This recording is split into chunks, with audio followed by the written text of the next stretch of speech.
everybody and welcome. Oh my gosh, I just took that thumbnail picture and I dropped the books everywhere right after I took that picture. So I have a massive pile of books all over my floor. Oh my goodness. Okay, so this is going to be a wrap up of all the books that I read in the month of June, because June is over already. Wow. All right.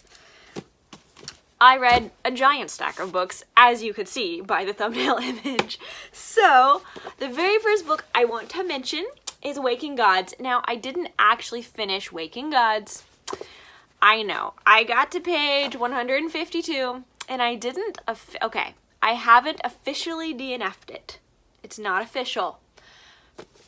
But I wasn't really liking where the story was going, and I wasn't really enjoying picking it up, and I just kind of left it on my shelf and then started picking up other books. So it's not an official DNF. Not yet.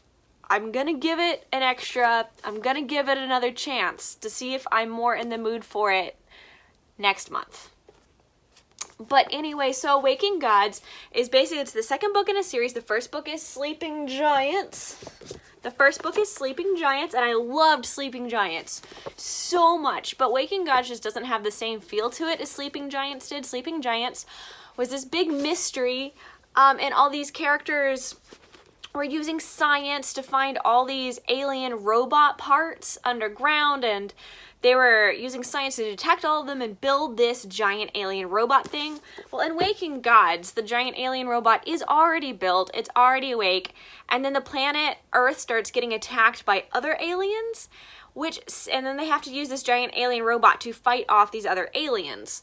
And it sounds like it would be really, really interesting, but I think what I really loved about Sleeping Giants was like the big mystery aspect of it. And there just wasn't a whole lot of mystery. It was more just like, wow, we're being attacked by an overwhelming force and we don't know what to do about it. Oh, send in the robot. Oh, I don't think the robot's even gonna work. And it just felt, I don't know. I don't know what to tell you or why I wasn't really enjoying it, but I wasn't enjoying it as much as I enjoyed Sleeping Giants. So I kind of just put it back on the shelf. But I do want to try it again, maybe hopefully when I'm in a better mood. Just a thought.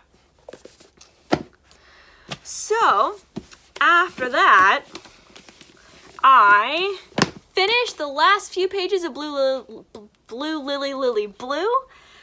This is the third book in the Raven cycle, and then after that I went on and finished the Raven cycle. I finished the Raven King. Oh my god, you guys, that ending, I sobbed. I freaked my husband out. I sobbed so hard at the end of this book. My husband was like gaming, he looks over, he's like, are you okay? And I'm like, yeah, it's Gansey, and it's the cave's water, and it's, Anyway, yeah, so yes, my face kind of just exploded, and it was emotional. It was emotional. It was such a good ending to the series, and it just felt so significant. And I can't really tell you anything about what these books are about because they're like the last books in the series. But, and I don't want to spoil anything, but basically, Raven Cycle is about a group of kids that go looking for this hidden king named Glendower, they're looking for his tomb or his grave, and he's supposed to be buried along this ley line in this magical forest, and they find this magical forest and they wake it up, and they just have all these magical adventures, and a lot of the kids have these magical powers, and it's very magical, very fun. There's magical woods and ley lines and all kinds of fun magical stuff in these books. Very interesting, great adventure. I finished the series. I'm so happy I finished it. I am so happy I finished the series.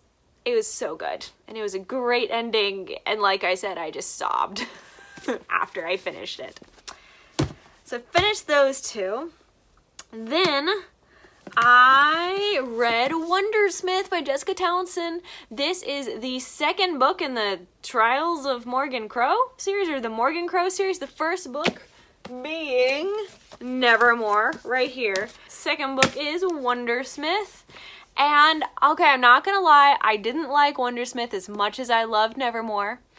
So in Nevermore, Morgan Crow, she's cursed. She gets rescued from her curse by this mysterious guy. She goes and lives in this magical hotel in this magical land of Nevermore. And then in Wondersmith, she gets enrolled in a magic school so that she can kind of learn about what her special magical abilities are. And unfortunately, her school experience does not go well, as it would, because it's a magical school experience. Does middle school ever go well? It's like, you know, I think middle school, does that ever go well for anybody? Did that ever go well for anybody? I don't know. I don't really remember my middle school experience, but I'm sure there were things that did not go well. Anyway, and Morgan gets blackmailed while she's at school, and all the teachers hate her, and all the other kids hate her, and it felt really hard. It felt like her life was just really, really difficult reading this book. And it was fun and entertaining, but I don't think it had like the wow factor that Nevermore had. The magic school was fun and interesting, but we didn't really get to explore it like I was hoping. So maybe in the next book, when the next book comes out, we'll really get to explore this magic school in depth. She was kind of just trying to survive her school experience as opposed to like exploring it and exploring her magic and exploring new ideas and new places. There wasn't a whole lot of new discovering of things. It was more just her trying to survive in magic school and failing miserably. Let's see where we at. Ooh, and then I picked up Wind Witch and Sight Witch. Okay, so these are the middle two books in the Witchland series. First book being Truth Witch. It's behind me somewhere. I freaking loved these books. Sight Witch, though. Like, Wind Witch was cool. Wind Witch was okay. Like, I liked it, but it was good. But Sight Witch, you guys.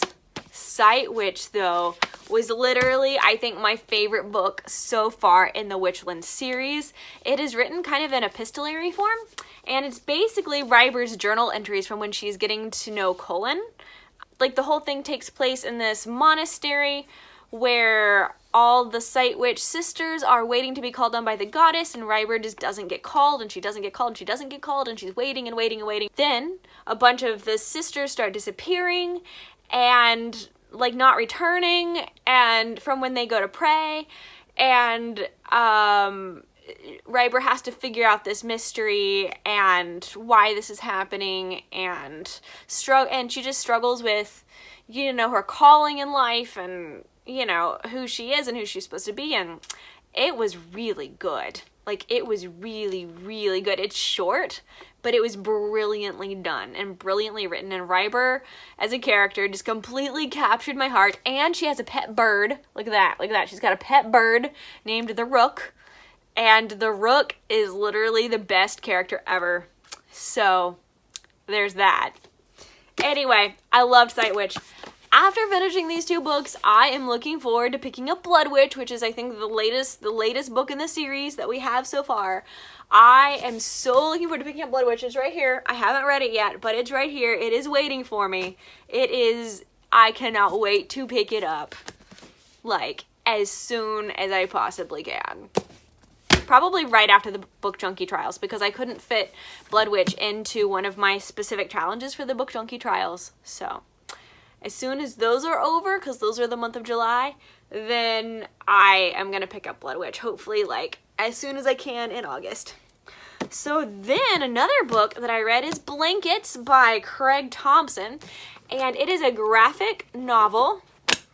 And oh my god, you guys, I loved this book so freaking much. Like, I freaking just loved Blankets. Okay, so it's an autobiographical memoir. The main character is Craig Thompson, and he's just telling his life story about him growing up, and it starts off with him and his brother and how they loved art. I just freaking love it, just the way it's drawn. And the way he's portrayed as a character, and his love of art, and just his struggles with, like, being an artist versus, like, being a religious, or first, like, being an artist and having a religious background, like, because art is always kind of seen as sort of a morally gray thing, you know? Making art and creating anything is sort of morally gray, and how do you reconcile that with Christianity and with religion and all that? So this character, like, it was awesome just to watch him go through his process and go through his struggles of wanting to become an artist, and, you know, feeling like art was a passion of his, but also feeling like it was wrong at the same time, you know? And I freaking loved this book. This Craig Thompson as a main character is just amazing, and I really, really connected with him personally. So there's that. And then, okay, the very last book I read in the month of June was The Long Way to a Small Angry Planet by Becky Chambers. And oh my god, you guys, this book was beautiful. This book, okay, so it's this character-driven science fiction. So basically, it's this long journey, and everybody's on the spaceship, and there's all these characters from all these different places on this spaceship, and it just follows everybody throughout this long journey, and it's basically just very character-driven. There's hardly any plot line except for places that they stop along this journey that they're going on to this small angry planet. And they're on the way to this planet for work, for a job that they have to do. So anyway, like, I loved this book. I'm definitely picking up, the next one is A Close and Common Orbit, I think, and I'm definitely picking it up as soon as I can, hopefully in August. I'm not going to be able to get to it in July because of the Book Junkie trials, but in August I have plans to pick up the next one. I am so excited. I really loved this book. I think overall I do prefer there to be a plot line in books that I read, because there wasn't much of one. It was definitely very, very character heavy.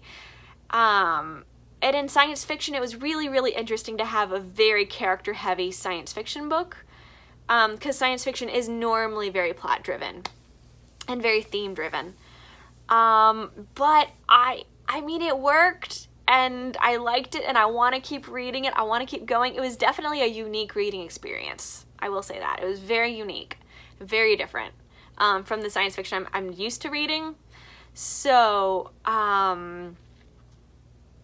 yeah, all these characters are so fun and so interesting, and the characters that they meet along the way are so well developed and so interesting, and they just all bring out the most interesting things in each other, and yeah, like, I absolutely loved it. So there you go. The Long Way to a Small Angry Planet by Becky Chambers was the very last book I read.